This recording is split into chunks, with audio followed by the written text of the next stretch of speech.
بتعمل ايه يا ابني؟ حرس عجل يا ريس. عجل ايه اللي بتحرسه؟ عامل ايه يا ريس والله؟ ما دخلتش حاجه جوه ليه؟ عايزين ندخل الشغل. والله يا عم احمد الطريق باظ، كل يوم اديني شغل ولا معاك، عايز اتجوز. يعني انت دلوقتي عايز تتجوز ولا عايز تركب عجله؟ عايز اتجوز، عايز كلاب، عايز عجله. الاثنين؟ اه.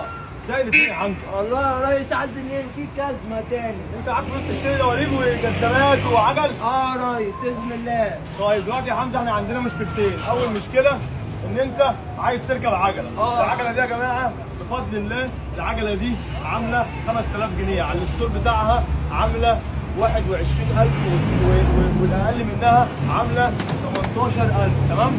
تمام. دلوقتي يا عم حمزه الدولاب دوت اه يا ريس.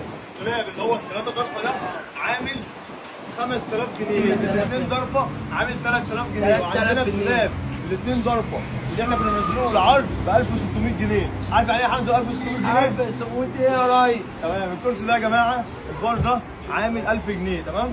الترابيزه المحترمه دي عامله 1500 جنيه. بفضل الله مستنيكم، عاملين شويه عروض حلوه قوي، كل حاجه نزلت بتاعت المنزلي لسه بنص الحاجه زي ما انتم شايفين. هنستناكم من هنا لغايه العيد، عروض ما حصلتش عند اي حد. كل سنه وانتم طيبين.